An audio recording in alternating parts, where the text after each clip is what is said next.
வணக்கம். ஆகாஷ்வாணி புதுச்சேரி மாநில செய்திகள் வாசிப்பவர் சரவணகுமார்.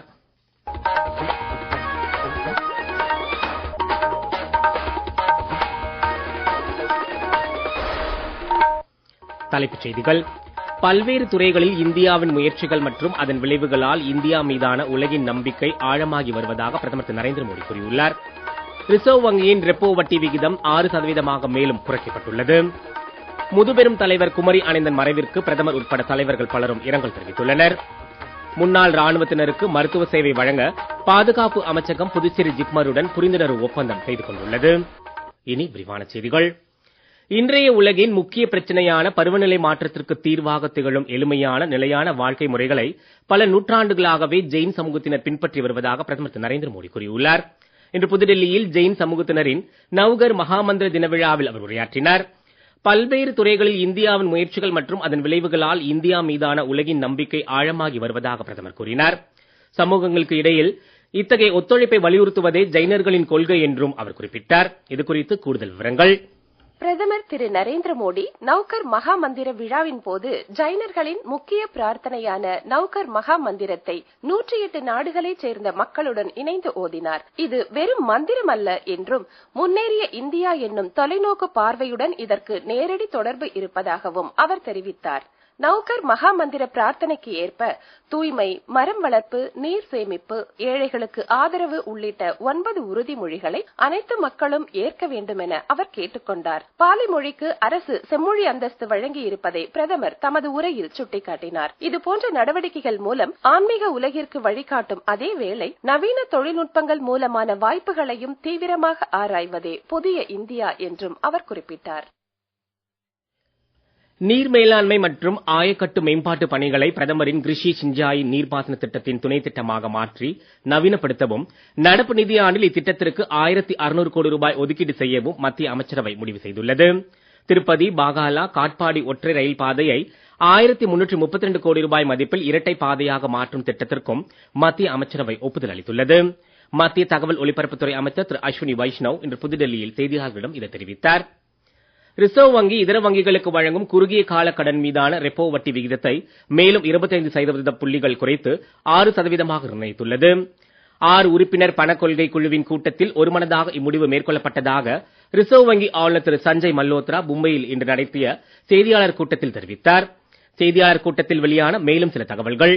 2025-26 ஆண்டில் நாட்டின் பொருளாதார வளர்ச்சி பற்றிய ரிசர்வ் வங்கியின் கணிப்பு 6.7% 6.5% குறைக்கப்பட்டுள்ளதாக ரிசர்வ் வங்கி ஆளுநர் தெரிவித்தார். நடப்பு நிதியாண்டில் சில்லறை விலை பணவீக்கம் 4% அளவில் இருக்கும் என எதிர்பார்க்கப்படுவதாகவும் அவர் கூறினார். உலக அளவிலான வரி விதிப்பு நிலவரங்கள் குறித்து ரிசர்வ் வங்கி ஆளுநர் பேசுகையில், வெளிநாடுகளின் வரி உயர்வினால் இந்தியாவின் நிகர ஏற்றுமதி பாதிக்கப்படலாம் என்றாலும் இந்தியாவின் ஏற்றுமதி இறக்குமதி தேவைகளில் நெகிழ்வுத்தன்மை இருப்பதால் பாதிப்பின் அளவை மதிப்பிடுதல் கடினம் என்றார். அமெரிக்காவுடன் உத்தேசிக்கப்பட்டுள்ள வெளி வர்த்தக உடன்பாடு போன்ற கொள்கை நடவடிக்கைகள் நிலவரங்களை நிர்வகிப்பதில் உதவிகரமாக இருக்கும் என்றும் அவர் குறிப்பிட்டார்.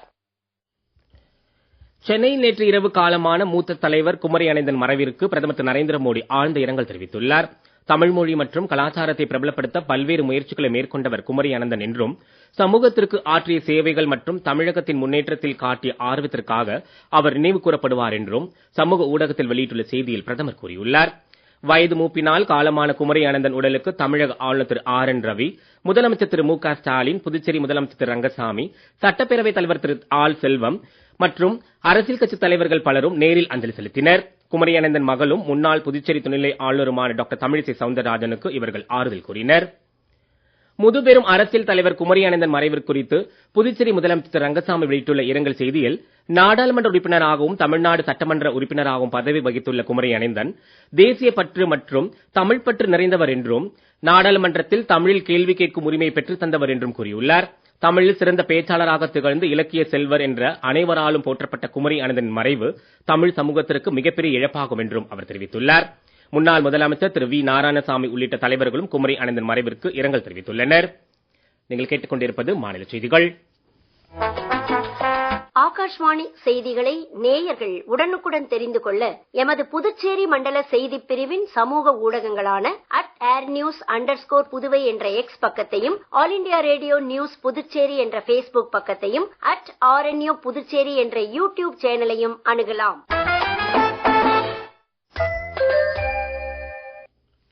செய்திகள் தொடர்கின்றன. புதுச்சேரி, கடலூர், விழுப்புரம் மற்றும் திருவண்ணாமலை பகுதிகளைச் சேர்ந்த முன்னாள் ராணுவத்தினர் மற்றும் அவர் தம் குடும்பத்தினருக்கு ECHS திட்டத்தின் கீழ் விரிவான மருத்துவ சேவைகளை வழங்க பாதுகாப்பு அமைச்சகத்தின் முன்னாள் ராணுவத்தினர் நலத்துறை ஜிப்மர் மருத்துவமனையுடன் புரிந்துணர்வு ஒப்பந்தம் செய்து கொண்டுள்ளது. ஜிப்மர் இயக்குனர் டாக்டர் வீர் சிங் நேகி, சென்னையில் உள்ள ECHS மண்டல மையத்தின் இயக்குனர் கர்னல் திவ்யான்சு மோர்கோடே ஆகியோர் முன்னிலையில் ஜிப்மரில் இந்த ஒப்பந்தம் கையெழுத்தாயிற்று. மத்திய அரசின் மகளிர் மற்றும் குழந்தைகள் நலத்துறை அமைச்சகம் போஷான் பக்வாடா எனும் 7ஆம் ஆண்டு ஊட்டச்சத்து இருவார விழாவை கொண்டாடி வருகிறது. இதையொட்டி புதுச்சேரியில் ஏற்பாடு செய்யப்பட்டுள்ள நிகழ்ச்சிகள் குறித்து ஒருங்கிணைந்த குழந்தைகள் மேம்பாட்டு சேவைகளுக்கான நோடல் அதிகாரி திருமதி நிர்மலா தேவி எமது செய்தியாளர்களிடம் பேசுகையில், முதல் 1000 நாட்கள்ல அந்த குழந்தைகள் எவ்வாறு பராமரிக்கணும் அப்படிங்கறத தாய்மார்களையும் அழைத்து அவர்களுக்கு அதை பற்றின விழிப்புணர்வை ஏற்படுத்துறது ஒரு முக்கிய நோக்கமாக கொண்டு கொண்டாட சொல்லிட்டு இருக்காங்க. அந்த வகையில நம்ம புதுச்சேரியிலயும் நேற்று முதல் போஷன் பக்வாடா அப்படிங்கிற நிகழ்ச்சியை ஒவ்வொரு அங்கன்வாடியிலையும் கொண்டாடிட்டு இருக்காங்க. தொடக்க நாள் ஆக என்ன செய்திருக்காங்கன்னாக்கா, குழந்தை சரியான அளவுல வளர்ச்சி பெறாங்களா அப்படின்றது தெரிஞ்சுக்கிறதுக்காக எடை மற்றும் உயரத்தை அளவீடு செய்யறது. இந்த எடை எடுக்கிற விஷயங்களை போஷன் ட்ராக்கர்ல அப்லோட் பண்ணி ஊட்டச்சத்து குறைபாடு ஏதேனும் இருக்கா அப்படிங்கறத அந்த செயலி மூலமா தெரிஞ்சுக்கிட்டு அந்த குழந்தைகளை பக்கத்தில் உள்ள மருத்துவமனைக்கு அனுப்பி தகுந்த ஆலோசனை கொடுத்து அந்த குழந்தையை ஒரு ஆரோக்கியமான குழந்தையா கொண்டு வரணும் அப்படிங்கிறதுக்காக அங்கன்வாடி பணியாளர்கள் அந்த வேலைகளை செய்து கொண்டிருக்காங்க. சிறு மற்றும் குறுந்தொழில் முனைவோருக்கு உத்தரவாதம் கோராமல் வங்கிக் கடன் வழங்குவதற்கான பிரதமரின் முத்ரா திட்டம் புதுச்சேரி யூனியன் பிரதேசத்தில் சிறப்பான முறையில் அமலாகி வருகிறது. முத்ரா திட்டத்தினால் பயன்பெற்ற புதுச்சேரியைச் சேர்ந்த பிடெக் பட்டதாரி கயல்விழி எமது செய்தியாளரிடம் பேசுகையில், வாழ்க்கையில் மற்றவர்களின் துணையின்றி தன்னம்பிக்கையுடன் போராடி வெற்றி பெற இத்திட்டம் தமக்கு உதவியிருப்பதாக கூறினார். அவர் மேலும் கூறுகையில், சின்னதா ஒரு பொத்திக் நானும் என் ஹஸ்பண்டும் சேர்ந்து ஆரம்பிச்சோம். எங்களோட பர்சனல் இன்வெஸ்ட்மெண்ட் வச்சு தான் ஸ்டார்ட் பண்ணோம். அப்புறம் கொஞ்ச நாள் போகும்போது எங்களோட growth இன்னும் இம்ப்ரூவைஸ் பண்ணணும் அப்படின்னு யோசிக்கும் போது இந்தியன் பேங்க்ல அப்ரோச் பண்ணோம். எனக்கு 10 lakhsக்கு ஹெல்ப் பண்ணி கொடுத்தாங்க. இன்ட்ரெஸ்ட் ரேட்டும் கம்மியாவும், வித்தவுட் கொலாட்ரல் இல்லாம யாரும் லோன் கொடுக்கறதே கிடையாது. வித்தவுட் கொலாட்ரல் ஒரு லோன் கிடைக்குது அப்படின்னா அது ஒரு பிசினஸ் பர்சனுக்கு ரொம்பவே சப்போர்ட்டிவா இருக்கும். பேசிக்கலி இந்த லோன் நான் ஏன் எடுத்தேன் அப்படின்னா, என்னோட அப்பாவையோ என்னோட ஹஸ்பண்டையோ டிபெண்ட் பண்ணாம ஒரு இண்டிவிஜுவல் விமனா ஒரு ஆண்டர்பிரனரா இருக்கணுங்கிறதுக்காக தான் இந்த லோனை நான் அப்ரோச் பண்ணேன். அண்ட் டு பி எல்லாருமே எனக்கு என்னோட growth சப்போர்ட் பண்ற மாதிரி நான் ரொம்ப ஃபீல் பண்ணேன். காரைக்காலில் உலக வாய் சுகாதார தினத்தையொட்டி அரசு மருத்துவமனையின் பல் சிகிச்சை பிரிவு சார்பில் இன்று நடைபெற்ற செவிலியர் பயிற்சி மாணவர்களின் விழிப்புணர்வு பேரணியை மாவட்ட துணை ஆட்சியர் திரு அர்ஜுன் ராமகிருஷ்ணன் கொடியசைத்து தொடங்கி வைத்தார். பல் பராமரிப்பு, புகையிலை தவிர்ப்பு உட்பட வாய் சுகாதாரத்தின் பல்வேறு அம்சங்கள் குறித்து இப்பேரணியின் போது மக்களுக்கு விழிப்புணர்வு ஏற்படுத்தப்பட்டது.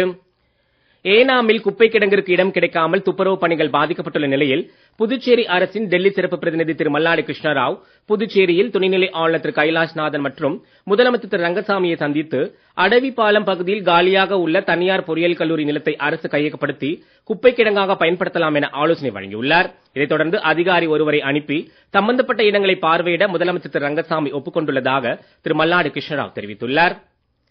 IPL கிரிக்கெட்டில் இன்றிரவு 7:30 மணிக்கு அகமதாபாத்தில் நடைபெறும் போட்டியில் குஜராத், ராஜஸ்தான் அணிகள் மோத உள்ளன. நேற்று நடைபெற்ற 2 போட்டிகளில் பஞ்சாப் அணியும் லக்னோ அணியும் வெற்றி பெற்றன. இன்று மத்திய மேற்கு மற்றும் தென்மேற்கு வங்கக்கடலில் ஆழ்ந்த காற்றழுத்த தாழ்வு பகுதி நீடிக்கிறது. இது அடுத்த 36 மணி நேரத்தில் மத்திய வங்கக்கடல் பகுதிக்கு நகர்ந்து படிப்படியாக வலுக்குறையக்கூடும் என சென்னை வானிலை ஆய்வு மையம் தெரிவித்துள்ளது. இன்றும் நாளையும் கோவை மாவட்ட மலைப்பகுதிகள், நீலகிரி, தேனி, தென்காசி மாவட்டங்களில் ஓரிரு இடங்களில் கனமழைக்கு வாய்ப்பிருப்பதாகவும் தெரிவிக்கப்பட்டுள்ளது. தமிழகத்தில் ஓரிரு இடங்களிலும் புதுச்சேரி, காரைக்கால் பகுதிகளிலும் லேசானது முதல் மிதமான மழை பெய்யக்கூடும் என்று சென்னை வானிலை ஆய்வு மையம் தெரிவித்துள்ளது.